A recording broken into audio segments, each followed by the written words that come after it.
Wednesday night edition of the Anaheim Calling podcast. We're here on a day late pod to discuss the Ducks 4-2 loss against the Minnesota Wild at Honda Center last Tuesday night. Not an awe-inspiring game, to say the least. The Ducks did play relatively well, but were not really able to make their mark against a Wild team that we'll just say is not the best. Yeah, wasn't this their first road win in a fairly long time? I think this was their second road win all season. Is that right? Yeah. Something like that. The Wild have had a difficult season, and maybe you could argue that they're better than the standings have shown, but I think that even still, I was expecting the Ducks to maybe put up a little bit of a better performance against this Wild team. That being said, though, the Wild do have Matt Zuccarello back. I don't know how long they've had him back, but that's a pretty big difference in terms of their lineup, because Matt Zuccarello, maybe I'm in the minority here, but I think he's very good. Oh, I think that he makes no sense for that team in terms of where they should be headed long term. But he's a good player. Yeah, is that really that much of a hot take or that much of a minority take? I feel like everyone kind of agrees. Not. Everyone agrees that Matt Zuccarello is very good. I think that it got his kind of reputation people kind of turned on him a little bit because of the contract he got. Well, and Paul Fenton calling him a lizard. Yeah, like there's just a lot of stuff going on there. Let's get into this game though more specifically. So the big news, two really big items in my mind going into this game. Ondrej Kase returning to the lineup, which is a big deal as my camera falls. Yes, Kase coming back in the lineup is definitely a big deal though for this Ducks team, because it was such a big deal that it made my camera fall over. Yeah, so exactly. That's how significant it was. But that being said, also before the game, Ryan Getzlaf, having now officially hit 1,000 games, got honored with the silver stick before the game. So I don't know how much of that you were able to actually watch, Jake, but I don't know if you saw this, but before the game they had like a little montage up on the Jumbotron, and Corey Perry got a little monologue in, which is pretty cool. They definitely filmed that while they were in Dallas. That's definitely not something that they had a stock foot or shot before the season. It just so happened it worked out well that they traveled to Dallas and Perry was there and they could record that, because every other player on the Ducks team, every other player on the Ducks team was within the Ducks locker room. Yeah. So it was cool. Perry looked pretty emotional though in that little clip. He looked like he was fighting it back a little bit. I mean, I think honestly, we could spend hours, and we have spent hours and hours talking about the Corey Perry buyout, and we could talk about it for a lot more. But I think that's honestly, regardless of whether you think it was the right move or not, to me, that's honestly the saddest thing out of all of this, is that the Ducks, I mean, Perry and Getzlaf were linked at the hips for years. They were drafted so close to each other. They came up together. They saw all the ups and downs together. They won a cup together. They won all that different type of stuff. And the fact that you could have had these two guys play their 1,000 games all in a Duck sweater together. The fact, and it's funny to me because and now I guess it's a different story, but Bob Murray really made an emphasis on Ryan Kesler hitting 1,000 games because that was important to him last season, right? Yeah. And so it's odd to me. Granted, it's a different situation, a whole lot of different things. They had to make the tough decision to buy out. They thought that was the best for money, for cap, for whatever reason. They roster every other situation that we could come up with. We could talk about that, like I said, forever. But it stings, and it's sad that the Ducks could have had both Getzlaf and Perry play their 1,000 games together, or not necessarily in the same exact game, but within games of each other, and have two 1,000 game players all in that same sweater. Whether Perry was bought out and played somewhere else afterwards, he still would have played 1,000 games as a Duck, which would have put him as only, depending on which one came first, which at this point in time, it would have been Getzlaf.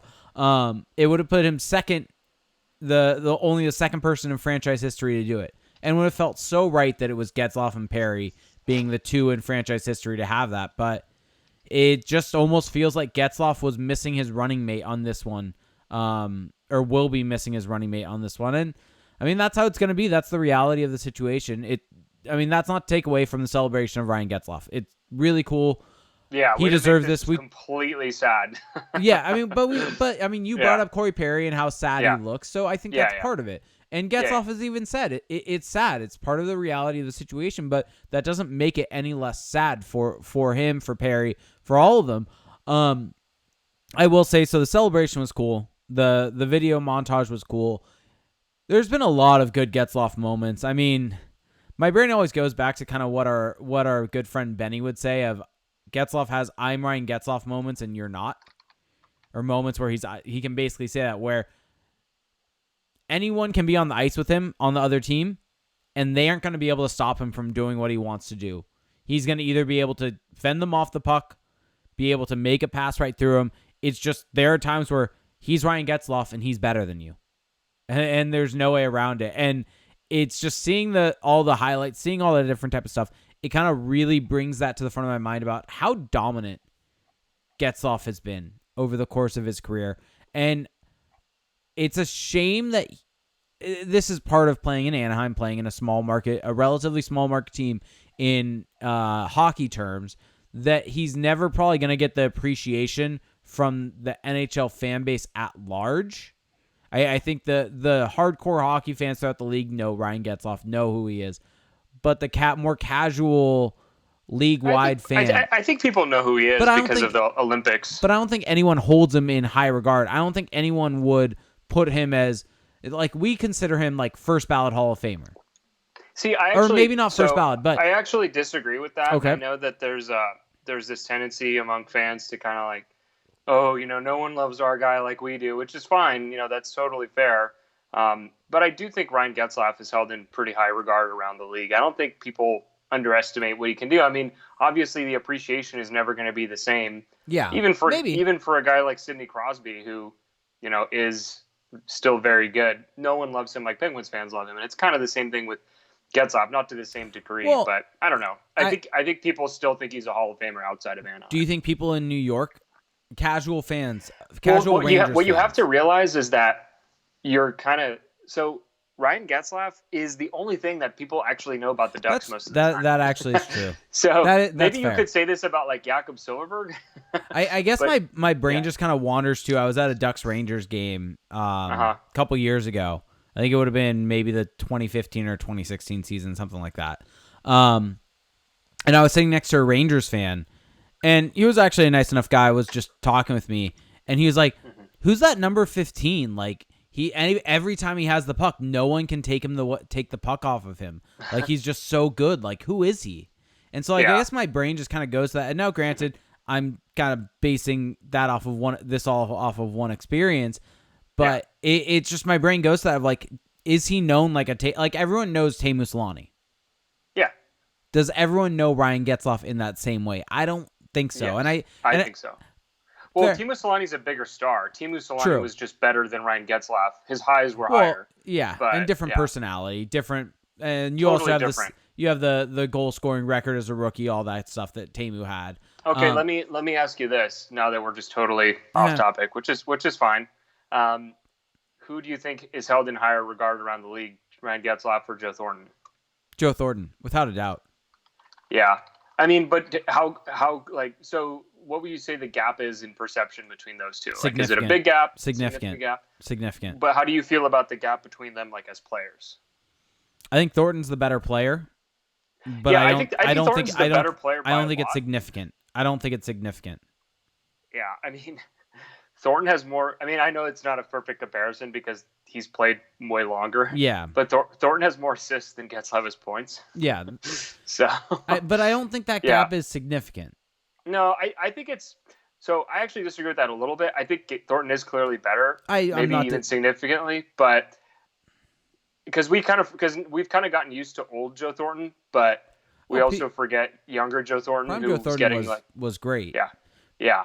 But Ryan Getzlaf was great also. That's the thing is I think young Joe Thornton and young Ryan Getzlaf might not be that far apart. I think you might be right on that. But the point being, to your point, there is a big gap in perception of those two around the league, but I actually don't think it should be that wide. Mm-hmm.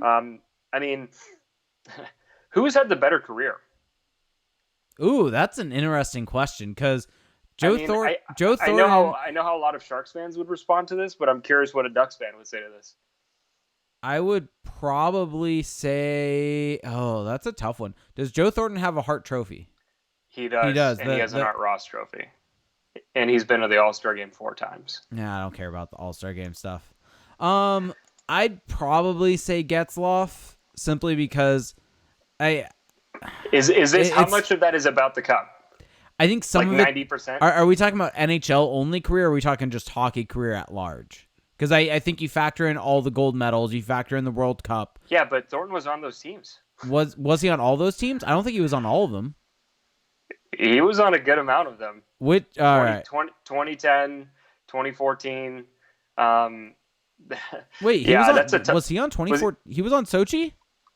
I don't think he was. He might not have been, but they were definitely both on 2010. So yeah, I don't know. I think that if it is close, I think it goes to Thornton. I think the cup does factor in though. It does, but would you argue that Ryan Getzlaf was like a key piece of that team? Yes, he led that team in points in the playoffs, I think. Yeah, but was he like? I mean, I don't know. Like, was he led the team in points in the playoffs? Yeah, Fernando Pisani led the Edmonton Oilers in scoring in 2006. Like, that's not necessarily meaning that he's had a better career. You're making me look this up real quick. Bonnie in our Twitch chat did mention, as we're talking about perception and things like that, saying, but you all don't lend a lot of credence to what the league thinks usually. The reason why we're talking about that right now is because that game last night was really boring, and we have other want to find other things to talk about. No, definitely not that at all. Definitely not that at all. No, but no. Yeah, go ahead. The reason why is that honestly, that when you think about reputation of players, a lot of it is public perception. When you look at Hall of Fame, some of it is public perception and the way he's perceived, and some of that will factor into whether or not he is a first ballot Hall of Famer. I think if maybe it's just my bias being a Ducks fan, but I think that Getzlaf is for sure first ballot Hall of Famer. I don't think there's any... I don't think that there's actually, like, I don't think we disagree on that. I would say though that because being better than Joe Thornton or being better than Ryan Getzlaf is this really, really high standard. Yeah. I would still just Joe Thornton has had such better seasons than Getzlaf, like by a lot. Fair. I mean, even in the, like, you know, if you look at the years where Ryan Getzlaf was in his prime, you know, which would have been like, he had a pretty good prime, but the years between like 07 to 10, his high in points was 91, which wouldn't even, I mean, that would be like Joe Thornton's third or fourth best season. So, I don't know. So Getzlaf was 6th on the 06-07 team in scoring. Oh, wow, that changes the facts a little bit. He was 6th on that team over the regular season. Holy crap, Teemu Selanne had just a ridiculous year. I forget how good he was. Yeah, I think. I'm not saying that Ryan Getzlaf didn't play a role, but he was not. Do you want to guess how many points Teemu put up that year? 06-07? Yeah. Like 96? 94. He had 48 94? Goals. Yeah. No, I mean, Teemu Selanne was the best player on that team by a lot. Yeah. That year. Scott Niedermayer. It's a debate between different. Yeah, but I think Selanne is kind of the bigger piece. I don't know. I don't know about that. They need Niedermayer. Yeah, I mean, I just think like they're both superstars. You need them both. Yeah. I don't know. But I think Getzlaf was the top 3-point getters for forwards was Selanne, then McDonald, then Kunitz, and then after that was Getzlaf. So that's in the playoffs? No, this is regular season. In the playoffs, Getzlaf led the team in points with 17 points. Perry had 15. Okay. Then Selanne had 15. But, I mean, I don't know. I kind of see that as a product of, like, teams were probably keying in on Selanne and McDonald. It was also just Getzlaf was ridiculous in those playoffs. Yeah, no, he was good. I just don't think he was the best player on that team. No, I don't think so either. I think that probably it was... Like, I mean, how could anyone argue that? He was, like... He was in his early... Was he even 20? He was like 22? He was 21. In that season? 21. Yeah, 21. Yeah. Him and Perry were both 21. But so I still think, though, that when people try to make that argument that he was a passenger on that cup team, he didn't play a part. He led that team in points in the playoffs. Here's the argument that I will just rest my cap on so that we can move on. Okay. Are we sure we want to move on? Well, I think Thornton's had a better career. The cup is a big one. Yeah. It's a big one. I'll give you that. But Thornton has, he's been in the playoffs quite a bit, hasn't won it, has been to a cup final, has an Olympic gold, and also his Thornton's. So Ryan Getzlaf's career high in points in a single season is 91. That would not be as many as Thornton's career high in assists in a single season. So in one season, in 06-07, Thornton had 92 assists, which would be higher than any point total Getzlaf has put up in his career. All right. So I don't know. That kind of settles it. All right. Let me run through the accolades for both of them really quickly. Joe Thornton won a World Junior gold medal. He has 2-time World Cup gold medal, 1-time Olympic gold medal, 1-time World Championship silver medal, 1-time Art Ross Trophy winner, 1-time Hart Trophy winner, and I don't know what the NLA is, so 1-time NLA champion. The Swiss League. Is that? Oh, that was probably during the lockout shortened season. Yep. Whereas Ryan Getzlaf, give me 1 second, and I will get that for you. Ryan Getzlaf, on the other hand, has under 18 World Junior Championship gold medal, under 20 World Junior Championship, 2-time Olympic gold medal. So Thornton only has 1. Getzlaf has 2. He has one World Cup. He also has a silver medal in the World Juniors, a silver medal in the World Championship, and a Stanley Cup. Yeah, I think that Thornton has more individual accolades, so that evens it out a little bit. Yeah, they've both had great careers. We're absolutely splitting hairs here. I would give the nod to Thornton though. Yeah. By the way, Lewis asked, doesn't Corey Perry have more accolades than Getzlaf? Yeah, he can add in a 50-goal season. Well, no, but I'm saying in terms of championships. Yeah, he has a Rocket Richard. No, not even that, but team championships. I think him and Niedermeyer are the only 2 players that have won a World Junior, a Memorial Cup, a World Championship, a World Cup, an Olympic gold, a Stanley Cup. Yeah, let's kind of who's had the better NHL career? Because I don't really care. NHL career, I'd probably say Thornton, I guess. Yeah, because it's tight. It's iffy. It's iffy. I don't think it's iffy, but I think it's close. The cup is the hard part there. Yeah, but then again, it's team success, and so are we gonna? And that's the thing is that but career though, like winning a cup gives you a nice career, and that's kind of the thing. And I'm always the person that says the cup shouldn't matter. The cup's always going to matter, but it's a crapshoot who's going to win the Stanley Cup. It's never the best team. So yeah, I guess I'd probably say Thornton then. Yeah, I just think Thornton has been the more dominant player at his absolute peak, which I think has some significance as well. Yeah, they're both great playmakers. Joe Thornton made Jonathan Chichu a 50-goal scorer. Yeah, 56-goal scorer. Yeah, which is kind of nuts. And another thing that's crazy to consider is that if you look at Ryan Getzlaf at age 23. It's crazy if you put their age 23 seasons side by side. So at age 23, Ryan Getzlaf at his best point producing season with 91 points, never hit 90 again in his career, which is actually kind of surprising. At age 23 in 2002-2003, which was in the height of the dead puck era, Joe Thornton had 101 points and would go on to actually beat that amount twice in his career. So I don't know. Great trade for Boston. Makes great trades. Yeah, but what pisses me off is that Boston still found a way to win a cup despite their horrible trades and make the cup final 2 more times after that. I guess it doesn't hurt when you have Bergeron, Marchand, and Pasternak. So, yeah.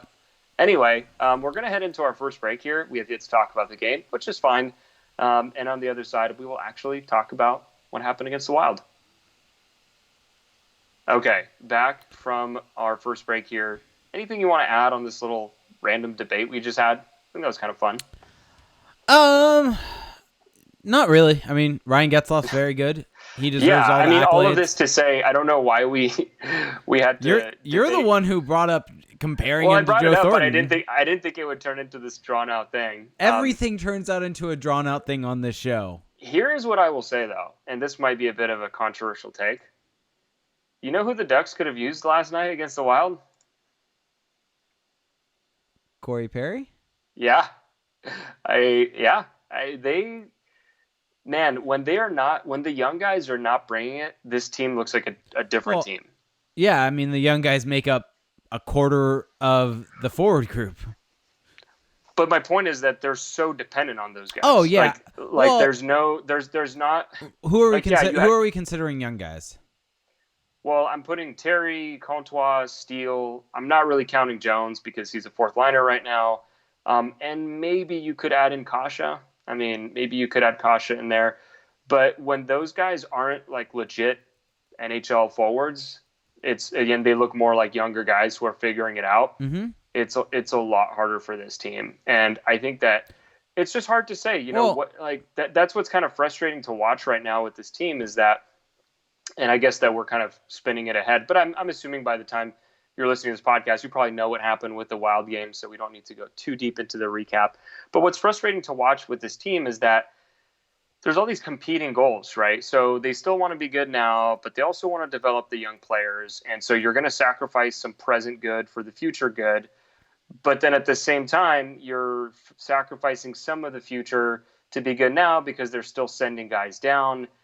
And when they're losing these games that are just boring as hell, it just leaves a sour taste in your mouth because it's like, well, then what are we doing here? What is the goal that's being met? And I think that when you send out a guy like Corey Perry, who, like you said, I mean, there's something to be said for a guy being there who's always been there for the 1,000th game, to not have him there and to not have a steadying presence. It's a hard process to go through. And I guess just myself, maybe because I paid for tickets last night, this is why I'm so bitter about it. I mean, you could have played in the beer league game that you had signed up for. Nah. I paid for it. It's cool. You guys got the money to have the team. But I didn't get any of that money. Well, yeah. But anyway, the point being, I just find it discouraging because I know that this season is about growth for the Ducks, and I know that it's about development. But when they're going through these games, it's just harder to stomach because, it just didn't have to be this way, I suppose, is what I'm getting at. Yeah. I'm sounding a little doomsday-y here, which tends to happen. This game wasn't as bad as you're making it out to be. Here's my issue with this game. Sure, the stats aren't that bad, but the Ducks never looked that dangerous in this game. It happened for maybe 10 minutes in the first period. They had a stretch in the second, in the very beginning of that second period also, when the 2 goals came and they had a couple chances right after. They had good stretches where they would control play and cycle down low, but they were like our line in beer league. We control the puck, but we don't actually shoot. We've scored. We've scored once. Twice. Or twice, whatever. Twice. There we go. In 5 games. There we go. Hey. I'll take it. No, but in the third period, they had some chances. Raquel had one that almost went in. They had plenty of chances. The issue was this game was kind of choppy, and I think that's what caught a lot of people off guard. But what does choppy mean? Let's define that term. So how do I want to best describe this? There wasn't a whole lot of flow. It was a lot of turnovers. It wasn't exactly clean. They weren't playing very well. It wasn't clean chances. Fair. But that doesn't necessarily... Like, choppy is a dressed up, like, not playing very well to me. No, because choppy, you can play well while playing choppy in a sense of you're creating chances still. They're not clean chances, but you're getting chances on net. And so they may not be as high probability as a clean chance from the slot worked around with a pass across the road, but it catches a skate, turns over, ends up hitting a guy in a weird spot. And you just kind of fire it on net. There were a couple of chances like that. A good illustration of that, so we're just going to skip ahead here a little bit. That's how this podcast is going to be. Let's go through these first couple goals. So Rickard Rakell got his he's been very good this season. Yeah. I know that I was talking to a Ducks fan at the game, and they were saying, I'm not sure about Rakell this year. And I'm like, really? He's by far been one of the better players. It's not even close. I think it's just because he hasn't been scoring goals. Yeah, I think that's what it is. But if you look at this play, though, I mean, it was really a nice exchange between Silfverberg, Steele, and Rakell. Steele with a nice little feed to Rakell, who was completely left alone in front, which nice coverage there by the Wild. And then Raquel just kind of goes to stuff the puck, and then it goes off of Stalock's pad, and then he's able to elevate it over Stalock's left pad. After that, a historic moment, a moment that I actually got tweets about when it happened. Jacob Larsson, first NHL goal after I went on a little bit of a negative soliloquy on our last podcast about how, I'm not sure about his potential, blah, blah. Well, there we go. I don't know what I'm talking about. Larsson gets just kind of a harmless looking wrist shot off from the point, and there's a couple guys in front of Stalock, so he can't see, and it goes over Stalock's right shoulder and into the net. So at that point, it's 2-0. The Ducks have scored in a matter of seconds.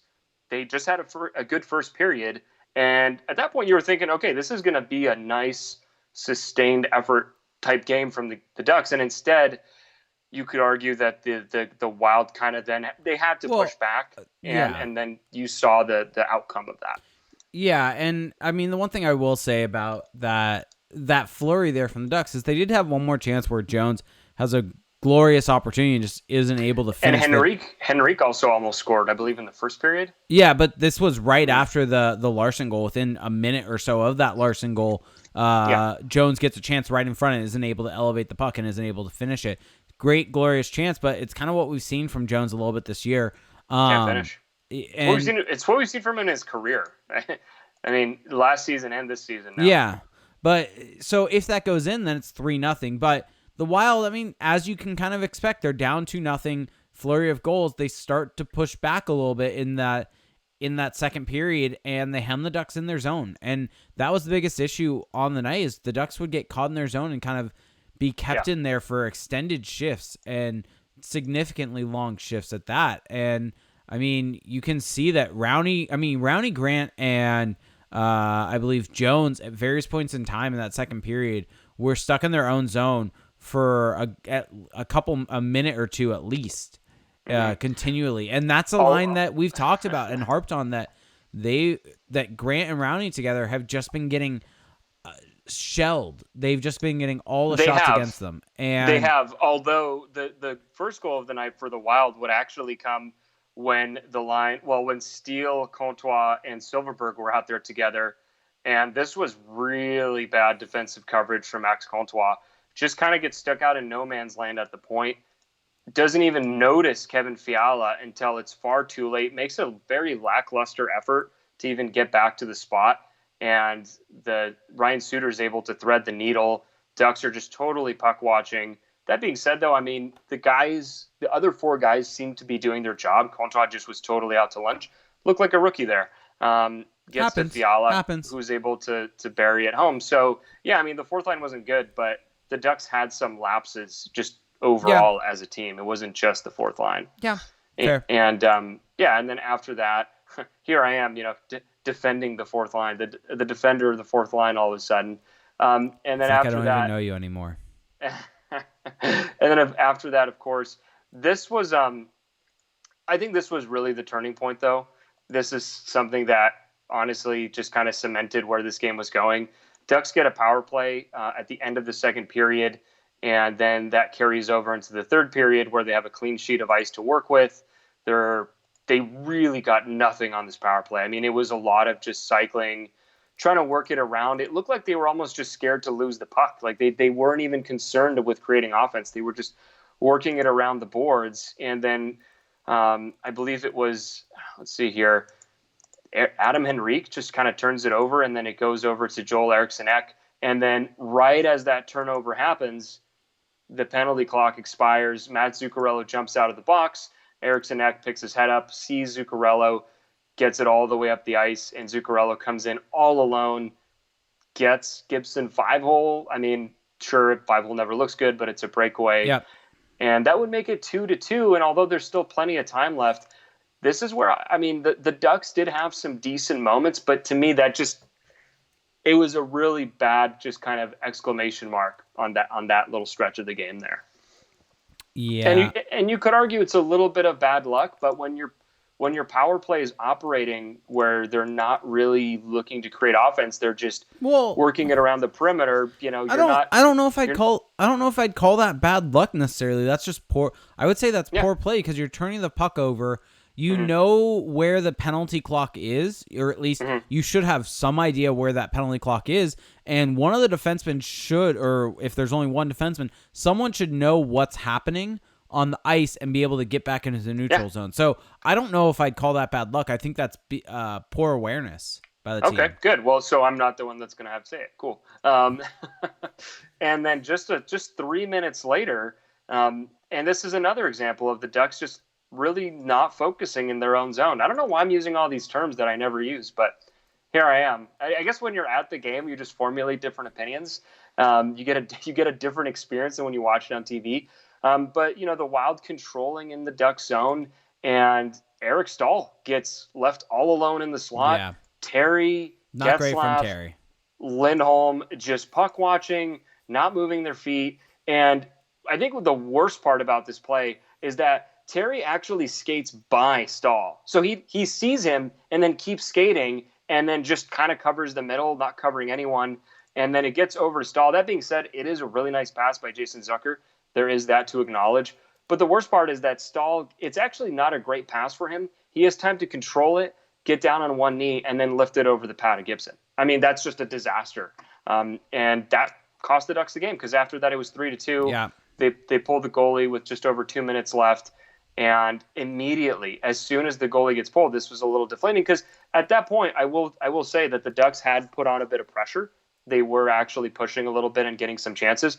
But as soon as the puck is dropped, the Ducks lose it cleanly, and then they play it over to Zach Parise, who easily walks around Ryan Getzlaf at center ice, and he scores the empty netter. Yep. And that would do it. Man, what if the Ducks had just waited another minute to pull the goalie? Maybe they would have won, right? Here we go. Are you just trying to feed the trolls that hate your opinion on pulling the goalie? No. Well, no. I actually supported the decision by Aikens, because it was a good decision. You're at this point, you're gonna lose regardless. Yeah. So you might as well try now. Yeah. And you're just delaying the inevitable, so you might as well go for it. Yep. Yeah. Completely and totally agree. I will say the Ducks, like I said at the top of the show, they were pushing. They did get chances there at the end. It's funny, just not to cut you off here, but what really sunk them on the eye test level actually kind of bears out in the stats.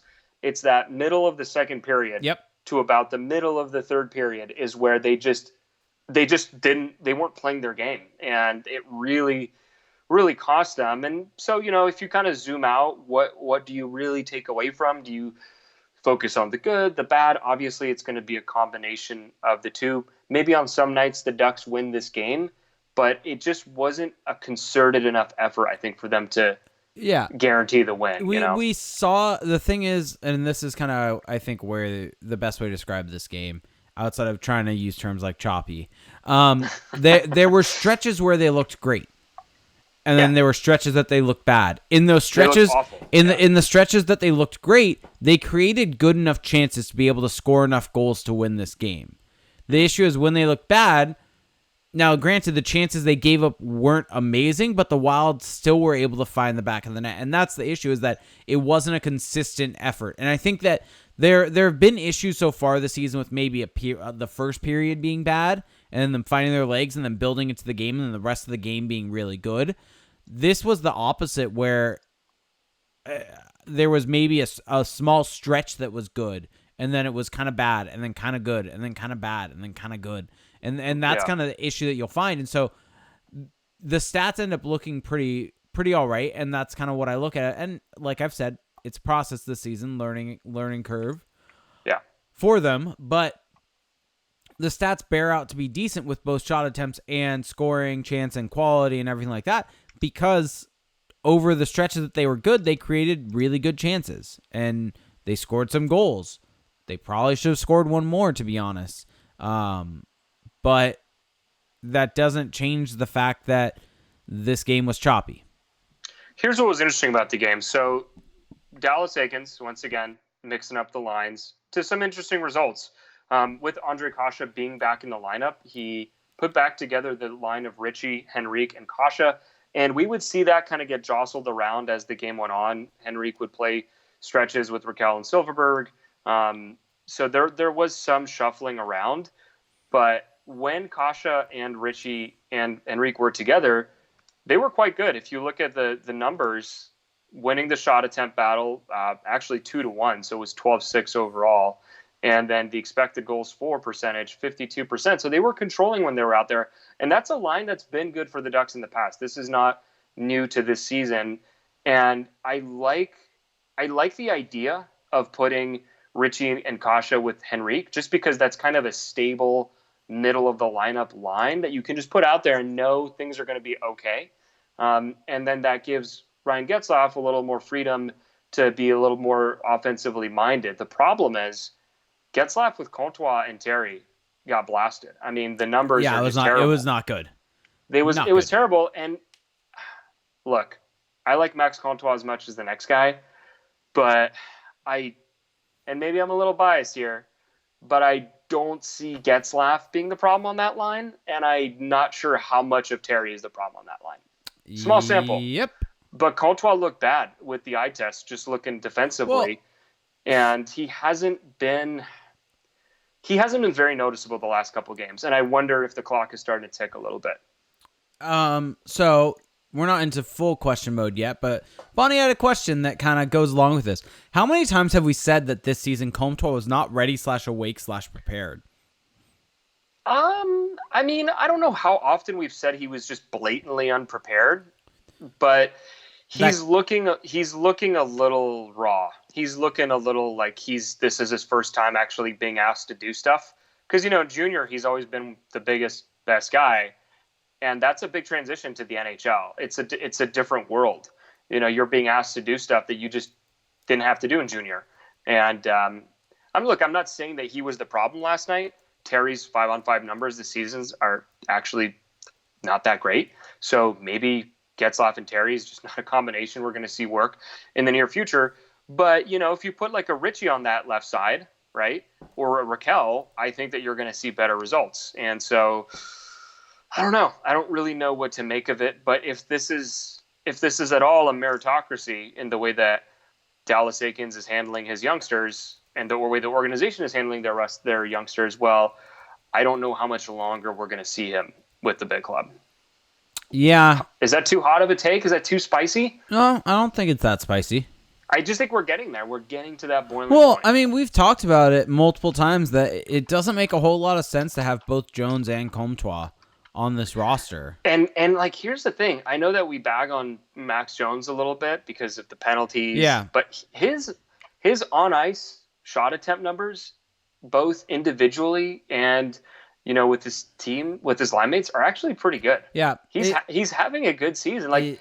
It's weird because you watch him play and there are really good moments, but there are also these low light moments, and it's kind of hard to argue with the numbers. So yeah, I don't really know what to make of it. It is funny to me because a couple episodes ago, I think when CJ and I were talking about, CJ is. I will give CJ credit. He is the leader of the Max Jones fan club. Oh no! He was on board with Max Comtois being better. I think Jones being the one to be sent down, and I was actually arguing for Comtois being sent down because of Jones being Jones having less to prove in the AHL. Yeah. So I'm curious if maybe they'll do a similar thing with Comtois as they did with Jones, maybe send him down for a game or two. I honestly wouldn't hate it if they sent him down, though, and just let him stay down there for 10 to 20 games. Yeah, because I think there's a lot of pressure for these guys. Yep. Too. Although, I mean, they're coming up, and every game is kind of like, this could be the one where I prove myself. Do you lend any credence to the fact that, per his Instagram, he now is renting a place somewhere in Orange County? Max Comtois is. Whereas, did you know this actually, that Troy Terry and Max Jones are living with Cam Fowler?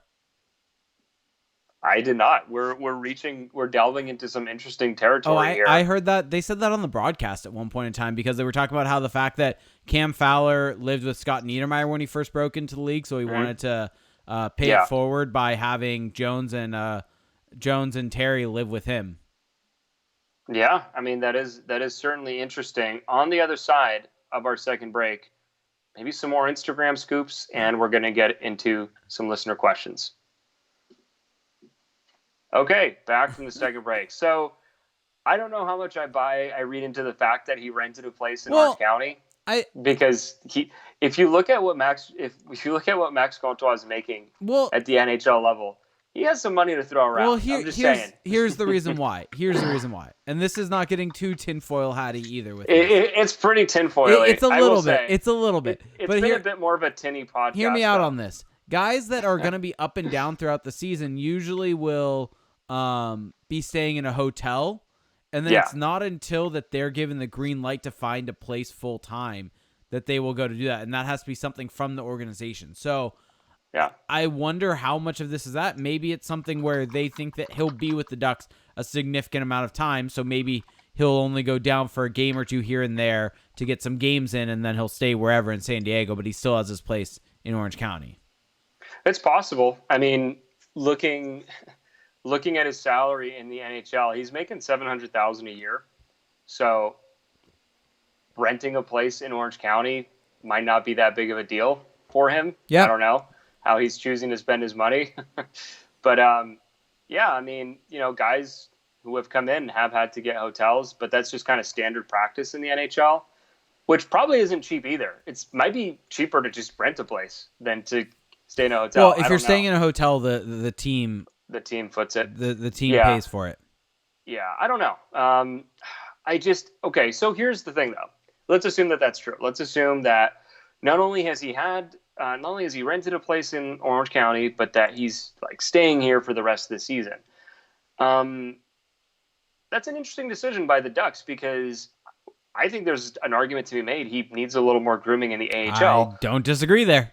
But there's also an argument that, hey, at some point he's going to have to learn to play in the NHL. And this season is kind of, I'm not saying it's a wash, but this season is a gap year. And so I think it's a win-win situation for the Ducks as a franchise, to be honest. And so if he stays here and he struggles, that's not the end of the world because at the end of the day, he's learning to be an NHL player. And he's, more importantly, depending on how you feel about the coaching difference, but he's getting coached by Dallas Eakins up in the NHL, which probably has a meaningful difference compared to being coached in the AHL.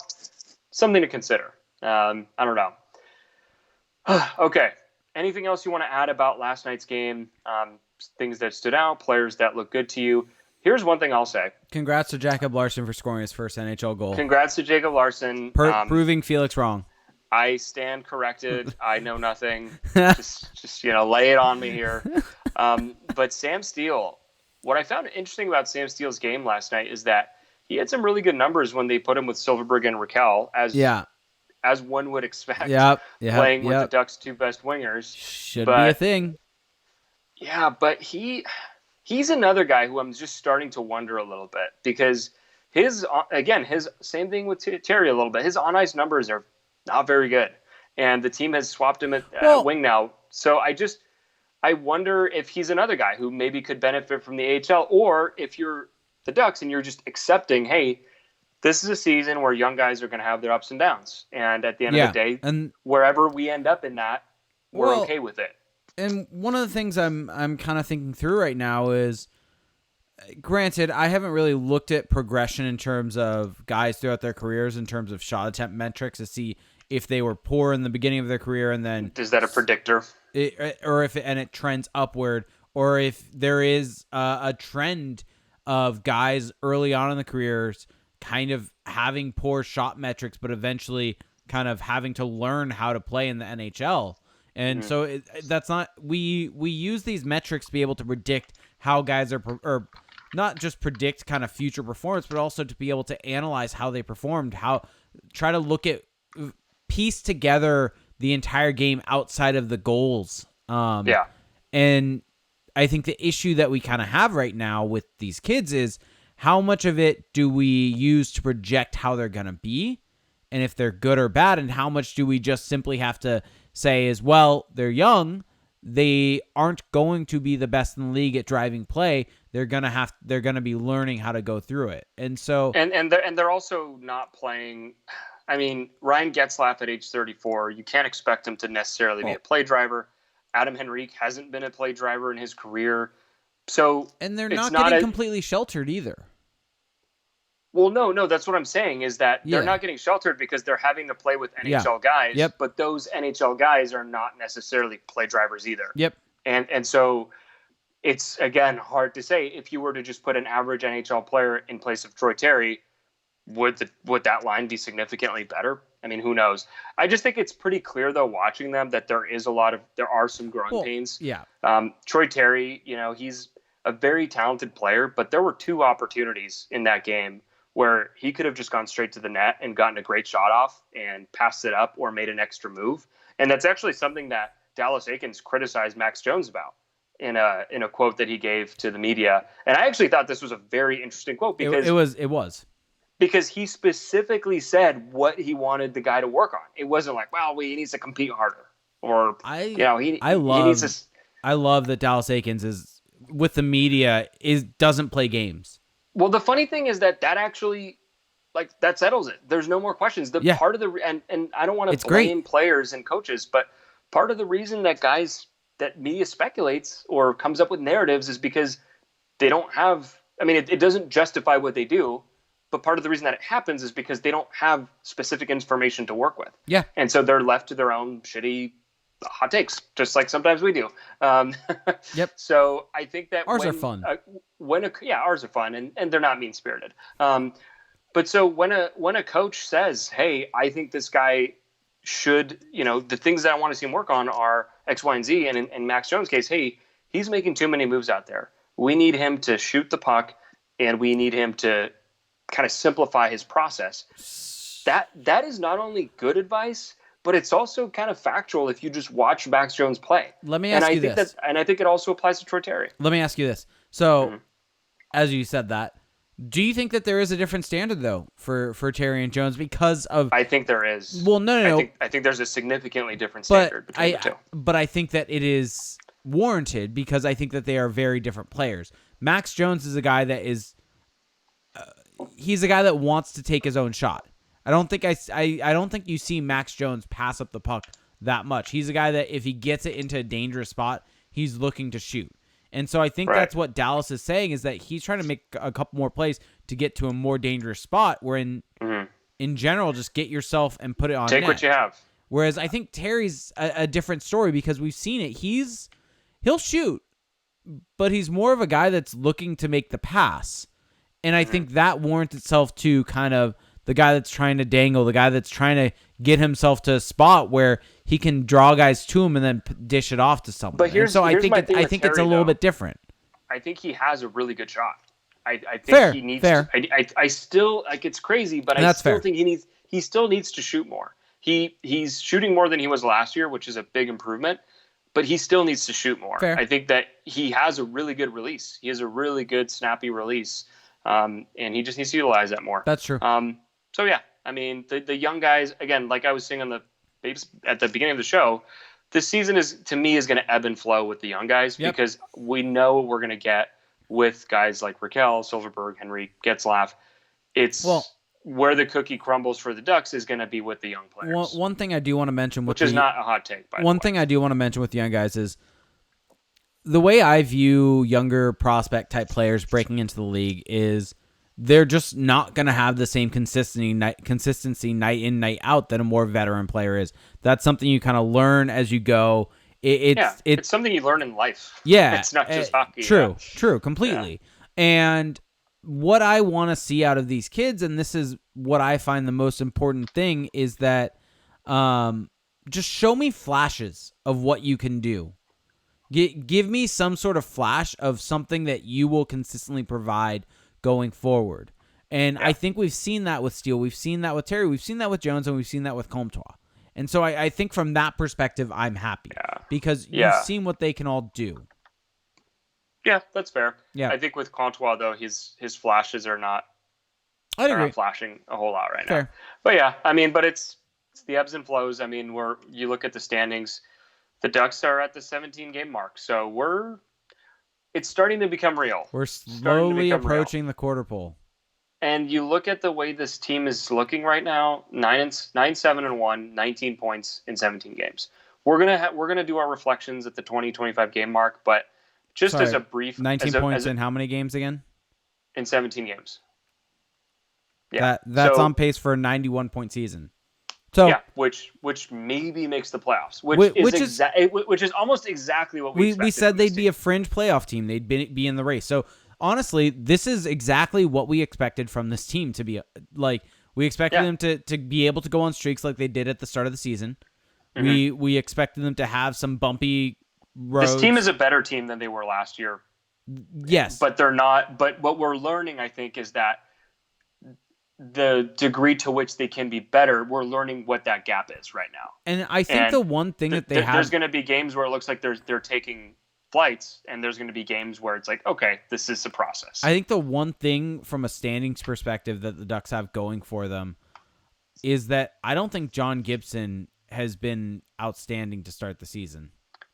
Ooh, that's mildly spicy. I think the first 5 or 6 games he was great. That's like salsa. That's like green salsa. The first 5 or 6 games he was amazing, but we haven't gotten vintage Gibson performances a whole lot since then. And so that's one thing that the Ducks have going for them, is that at some point those are going to come. Yeah, I would say the first maybe 5 to 10 games, Gibson was outstanding. Yeah. Like, I mean, he had like a 971 after 5 games. Yep. And that's come down. I mean, he's still right up there in terms of goals saved above expectations. Right now, he's 6th in the league in GSAX. If you go look at charting hockey, he was very easily first for a long time, or for the first 5-6 games. And he's doing it on pretty tough volume, but he's kind of not falling back, but he's now in that group of good starters as opposed to just absolutely crushing it. By the way. Leading the pack here. Lay it on me. Your boy, Connor Hellebuck. Oh, damn it. Yes. Enjoy. Where's Vasilevsky? Oh, well.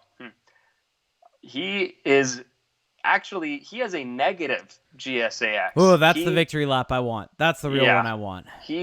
He's not even close to being above break even. He is way in the red. Yeah. So he won the Vezina last year, right? Also shockingly, Ben Bishop has taken a little bit of a step back. Shocker. A guy. By the way, Ben Bishop had a great year last year and deserved to be a Vezina nominee. But this is a guy in his 30s that has up and down seasons. The most shocking thing to me is Mike Smith being a positive and goals saved to expected. Oh, that's not that shocking to me. Mike Smith has good seasons and he has bad seasons. It would not shock me if he was at the top of the list. It would not shock me if he was at the bottom of the list. How about this? Both Mikko Koskinen and Mike Smith are both. Okay, the Koskinen one is the surprising one. After all the crap that people gave the Oilers about re-signing him, and he's now better than some, like he's both Koskinen and Smith are having better seasons than Frederik Andersen, Marc-Andre Fleury. I mean, Andrei Vasilevsky, I don't expect these things to last, but it's funny. Also, although with goalies, you never know. Yeah, remember how much Koskinen's getting paid, though. Yeah, and they're doing it on some of the lightest workload in the league, so it's not necessarily apples to apples. Yeah. I think it's time for some questions. So, for those of you watching the recorded version of this on YouTube, also, yes, we do put this on YouTube. You can find us by searching for AC Pod, the AC Pod on there. If you want to comment on the videos, I will check out the comments and reply or read them on here, whatever kind of ends up working out the best. But if you want to like and subscribe to the show and the channel on there, it would really help out significantly. And then, obviously, we have the recorded version of the show on your favorite podcast services. But the real fun one is we do a live stream of the show each and every time at twitch.tv/acpod, which is a way where you can interact with us live in the Twitch chat, interact with other listeners in the Twitch chat, and have a really good time. You can also support us at Twitch. If you have Amazon Prime, you get 1 free Twitch Prime sub once you link your Amazon Prime account to your Twitch account. And you do have to hit that resub button every 30 days. Either you can push on mine or Felix's face, I guess, if you're on the iOS app, or you can hit the subscribe button above Felix's head. Point up. There you go. And it really helps support the show. It helps a whole lot. And you get special emotes in the chat, special badges next to your name. So we got some questions. Oh, I do want to give a shout out to El Miko, who has resubscribed for 2 months in a row. So thank you so much. Shout out. Yes. So here we go. Literic Al, our good friend Bonnie, said, question: who has been the MVP of the season so far? Ooh, that is a great question, because I actually haven't given that a whole lot of thought. How about this? The answer isn't John Gibson, which is kind of shocking. Is it Jakob Silfverberg or is it Ryan Getzlaf? Okay, now I have to do some research. What's going on here? Bon- Research? Bonnie's Our giving podcast? Bonnie's giving you homework. Yeah, I mean that's as she is wont to do. Don't you owe her an article? Isn't that what happened? I don't know. I But don't know. Bonnie, Can, let me can, know in the Twitch chat what article Felix owes you, and I'll make sure to. can neither confirm nor deny. The MVP of the Ducks season. You know what? I had a gut feeling, and the numbers are bearing it out. And by numbers, I mean goals and assists. Jakob Silfverberg. I think he's been their best, most consistent player. He leads the team in scoring, and he's been a driving force on the team's best offensive line. And not only offensively, but also just responsible in all three zones. He's been their best player, and by virtue of that, he's been their most valuable player. So, yeah, I'm giving it to Jakob Silfverberg. I'm tempted to give it to Ryan Getzlaf. I don't think that's a bad pick. You gave it to Silfverberg, so I'm going to go with giving it to Getzlaf because I think Silfverberg and Raquel have been playing with Henrique. Silfverberg does have Raquel with him, which helps out significantly. Getzlaf's kind of been doing it with whoever he's been thrown with, and he has 4 goals on the season. I'm only looking at 5-on-5 numbers. Why am I doing that? Come on, man. Were you doing that also? No, I was looking at goals and assists. Just the box score. I'm on ducks.com. So. Okay. But Getzlaf is second on the team in points at 11. 7 goals in the season. 4 assists, 3 of those primary. So he's actually tied in terms of primary assists. So if you actually eliminate secondary assists from this, Getzlaf and Silfverberg are tied in points for the team. With 10. So I'm gonna give it to Ryan Getzlaf for that reason. That's fine. That's totally fine. Okay, give me one honorable mention. Honorable mention. You know what? Let's do it. Ricard Raquel. Yeah, fair. The reason He's why been very good. He's just been snake bitten, to be honest. Individually, he's created the most individual expected goals in the season at 5.64, which means he should have scored 5 goals by now, just by expected goals. He only has 4, and he's a guy that has the skill level to be able to outperform that expected goal talent. So that I'll put him there. He leads the team also in shot attempts. He leads the team in scoring chances. He leads the team, or he's actually second on the team behind Nick Ritchie in high danger chances. So I'm going to give that to Ricard Raquel as an honorable mention. I have 2 honorable mentions, which is a total cop-out. I'm going to pick one. I'm just going to pick one. A guy that no one would expect me to pick as my honorable mention, Cam Fowler. His numbers this season at 5-on-5 are actually good, respectable to very good. And that's, to me, pretty impressive considering that he's had to do it, A, playing on his off wing, which in and of itself is remarkable. But B, he's done it with a rotating cast of partners. I mean, he's had to do it with Michael Del Zotto, Brendan Gooley. Josh Mahura. He's been all over the lineup. And he's put up some points. I mean, he has 8 points in 17 games, which is perfectly fine for a defenseman. He's looked good. He's looked sharp. So, yeah, Cam Fowler. There's your honorable mention. All right. Bonnie also asked us, what is the dragon that they must slay?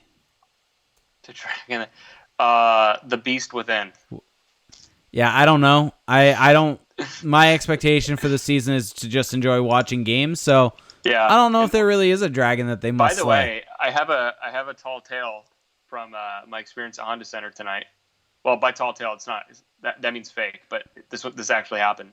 So I'm sitting there with some coworkers, and all of a sudden, a fan falls down from 3 rows behind us, or 2 rows behind us.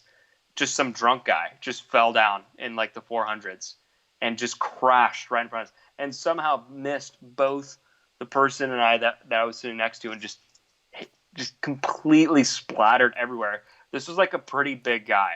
And this was the first period, mind you. So, yeah, Ducks fans, just having a good time through it all. Gotta love it. You know, there are always going to be people out there in every fan base like that. Gotta love the nosebleeds. So, Creme de la Creme 33 asks, if the Pacific Division keeps trending the way it has been with everyone so close together. How is it trending? And the Sharks underachieving, Does Bob Murray make a significant move for a top 6 forward before or at the deadline? Nope. Lock that one in. Nope. Yeah.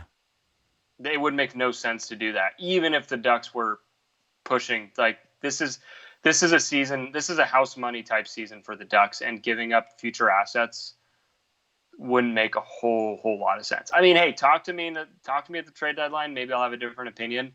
But right now, I mean, it is pretty remarkable that Edmonton, Vancouver, and Arizona are leading the Pacific. Yeah. Edmonton's going to fall off at some point. I don't know. Not with that goaltending. It's going to fall off at some point. It's The bound funny thing- it's the bound funny to. thing is that- McDavid and Draisaitl are going to have their legs fall off. I don't think they will. Can they play 25 minutes a night? I wouldn't put it past What them. is their average time on ice right now? By the way, the Ducks and the Oilers have the exact same goal differential, and are actually not even that far apart in the standings. So, it's a tight race right now. One thing, actually, I want to make mention of this because I don't think I mentioned it on the last podcast. I think we did. But I think so. The NHL standings do actually list regulation wins now, which is one of my most favorite things to look at because I can remember it was a couple years ago. It was, I think, the year the Ducks made the Western Conference Final against Nashville. That one of the things I was looking at or trying to get a hold of and figure out was trying to figure out what the regulation wins were because you had 3-on-3 overtime. It kind of skewed some things. All you could really find was regulation and overtime wins. So instead now, because regulation wins are a tiebreaker, they're now listed on the website. And it can actually be a very good way to take a look and see how the team is performing throughout the league because that's basically saying, hey, outside of these skills competitions, because, here's a little secret for everyone out there. 3-on-3 overtime is just as much of a skills clinic as a shootout is. I don't agree with that. Oh, I 100% agree with that, or 100% believe that. It's a skills clinic. Yeah, it's a skills competition. It's in the same category. It's a skills. Of that, they're the same. I don't think it's as crazy as you're making. Like, it's still hockey. It's still like puck possession, back checking. When do you? So this is my reasoning for it, and it was one that I actually really disagreed with, very very much disagreed with back when it was first said. Because I wanted to see 3-on-3 because I thought it would be better. Mm-hmm. I still think 3-on-3 is great, by the way. Oh, I think it's fun, but the game as a whole should be 4-on-4, but that's neither here nor there. How many penalty shots do you see in a game? Like maybe one. One out of every how many games? Like 10. Okay. How many times have you seen 3-on-3 over the course of a regular game outside of overtime? Yeah, but I don't think that's how you should be looking at it. No, but you see penalty shots more often. That is something that happens over in a hockey game more frequently than 3-on-3. Okay, but we're talking like 1% versus 0%. Oh, like 5% versus 0%. Yeah, but still, that's a 0%. Yeah. Zero. Yeah, but I mean zero. Just because the other is rare. No, and here's the thing. I don't think that a shootout's a better way to decide a game. That's not what I'm saying. What I'm simply saying is that 3-on-3 overtime, for as great as it is just as much of a skills competition and something that you're not likely to see in the course of an NHL game, which is why I'm very happy it's no longer a tiebreaker. Well, now it's the second tiebreaker, but still, regulation wins. Currently, though, Ducks are second in the Western Conference with 8 regulation wins in 17 games. Nashville's in first with 8 regulation wins in 15 games. Here's the thing that you're missing. You're looking at it on how often this happens in a normal game, which, okay, that's one way to look at it. But which one resembles the game more? Like, it's clearly 3-on-3. Like, by a lot. By a whole lot.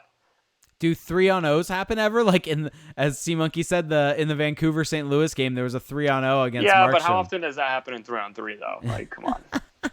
5%? 1%? We are but so far into the yeah, but I think that the thing that I'm happy about with this is that regulation wins are a much better way, and I actually like Yeah, looking at as long as that's the tiebreaker, that's fine. As long as Well, real 5-on-5 hockey is the tiebreaker, I'm totally fine and with that's that. why I think I don't think shootout wins and overtime wins should decide the standings. long-winded way of saying it's nice to be able to look at the standings and you can sort by regulation wins now. Yeah, I mean, I think because it's that's valuable. the best way to do it. It's valuable to be able to, because you look at points and it's not always going to tell you the same story. Because, for instance, Edmonton has 22 points in 17 games. The Ducks have 19 points in 17 games. But the Ducks have one more regulation win than the Oilers. Mm-hmm. So there's some 3-on-3 overtime factoring in because they have two overtime wins. The Oilers do. The Ducks only have one. And so that's kind of the difference. That plus some shootout losses. That's the difference.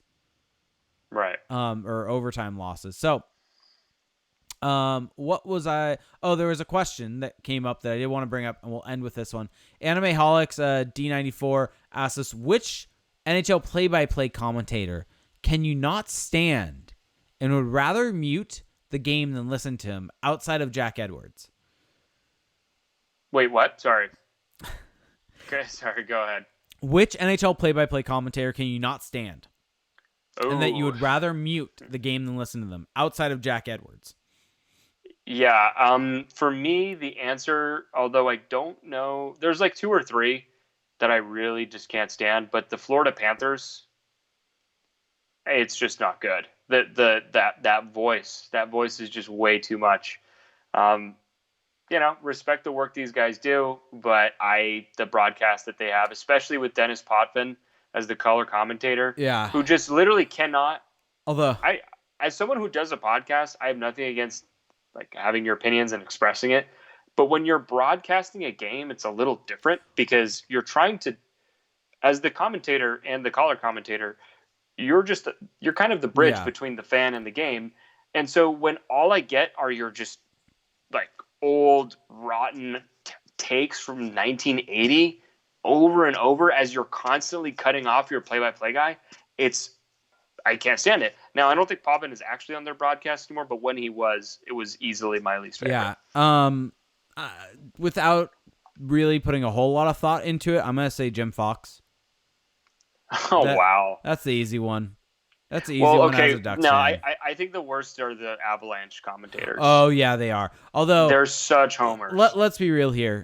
Every single radio broadcaster is probably the worst in that regard because every radio broadcaster for teams are essentially fans of that team. It's one of my biggest pet peeves, actually. They're team employees. It's one of my biggest pet peeves with the Ducks broadcast, radio broadcast, to be honest, is that saying we and different things like that. And granted, they do that at different points in time. Yes, saying we got to get a win tonight. And Wowzers. so, granted, I'll say that, but I'm also a fan. But it's a little bit different. No one even listens to it anyway. Yeah. So wow. Probably shouldn't say that. You shouldn't say that on a podcast that people are listening to. Podcasts are bigger than radio now. Yeah. So I don't feel bad about saying that at all. All right. But let's do this. As we've gone on the negative side of it, who are your favorite broadcasters? Also, really quickly, I did want to make mention, not saying that he's bad or good, just entertaining, which I guess is a form of good. Have you ever listened to a Tampa Bay Lightning radio broadcast?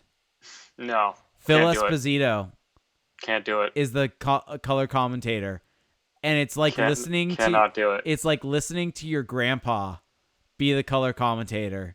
And he's a complete fan, but it's hilarious and so good. Yeah, good commentators. Well, the thing is, like, that could mean anything. Like, who do you find enjoyable? TV Yeah, that I enjoy, right. I know people might not like to hear this, but the Coyotes broadcast kind of cracks me up. Is it Kelly Nash? Is that his name? Tyson Nash. Tyson Nash. He is just hilarious. Yeah, I mean, him and Bissonnette are good. Yeah, no, the Coyotes broadcast cracks me up. I'm going to go with Mike Johnson. Mike Johnson is my favorite. But he's national. Actually, no, he does the Canadians. But it doesn't matter. It's just TV so you're saying broadcaster. your favorite broadcast is the Canadians broadcast? Sure. Okay. I don't care. Okay. Mike Johnson is my favorite broadcaster. Yeah, he's good. He's so good. Him and Ray Ferraro are probably the two top but that's guys. The thing is, those guys are national, so it's mostly national. But we didn't say they had to be that's team. True. Yeah, my favorite, okay, I get it now. My favorite broadcaster, Mike Johnson is definitely up there. I also really enjoy what's his name? Brian Boucher, I think is pretty Yes, solid. Brian Boucher is really kind of What's interesting about Brian Boucher is that when he first started, he was not. I mean, it's a hard job. He was not that comfortable, you could tell, but he's really grown into it and he's gotten a lot better. Well, they've replaced Pierre with him. Yeah, which is an upgrade. It's the right call. I mean, the NBCSN broadcast is just, I don't know. Doc Emmerich. Where do you stand on Doc Emmerich? I like him. I can't do it. I feel like you either love him or you hate him. Can't do it. You love him to or me, you hate him. It's the crazy analogies and word choices. Oh, I find them funny. They just get to me because I just want to know what's going on. I don't want to have to like do these mental gymnastics just to know what's going on. You know? I enjoy it. Anyway. And his reference to the Pittsburgh Pirates. No. Yeah. Oh yeah. Speaking of terrible broadcast, Pittsburgh, not good. Who's on the Pittsburgh broadcast? Well, Steve Mears is on it, who was the studio host for NHL Network. He was good when he was on the NHL Network. He's actually so that's the thing.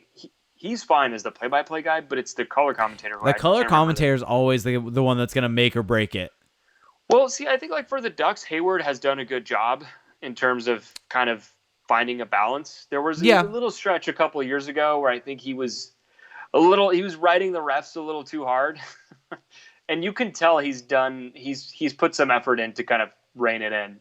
And I think, and especially if you listen to Brian Hayward, like on national broadcast, he's actually very good. He is. And that's the funny thing is he's kind of a different broadcaster when he's on national broadcasts. But a lot of guys are. Like if you listen to the Sharks broadcast, Drew Remenda is awful. He is terrible. But then when he goes over to national, he's great. So I don't know. What's your opinion? I know this is going to be a bit controversial, but it seems like NBC is grooming him to be their next big national broadcaster to take over for Doc one day. Alex Faust. Oh, I love Alex Faust. Yeah. He's great. Yeah. I think he's a good broadcaster. He just does the job. He's just a solid guy. Yep. Agreed. You know? And I think on national games, he's good. Yeah. Agreed. I think. Oh, wait. Is he on the Kings? Is that why this is controversial? Yes. Oh, yeah. Well, I feel for him because the Kings right now, there's not a whole lot to talk about. Todd McCullough's just calling out everyone. Drew Doughty's fighting them. Drew Doughty's fighting the media. Drew Doughty and his war on the media is it's a very presidential. I mean, he's style, not. I will say he's not wrong. He's not wrong, but like he's just a whiner. Just get over it. I don't know. We've devolved. Well, no, because of the thing, he says a bunch of just completely objectionable stuff, and then he walks it back and says, "Well, I actually didn't say it like that," and also, you guys want us to talk, but then when we talk, then we get criticized. So that's why guys don't talk. It's like, yeah, sure, that's true. But if you're going to talk and you say something that's objectionable, you have to be willing.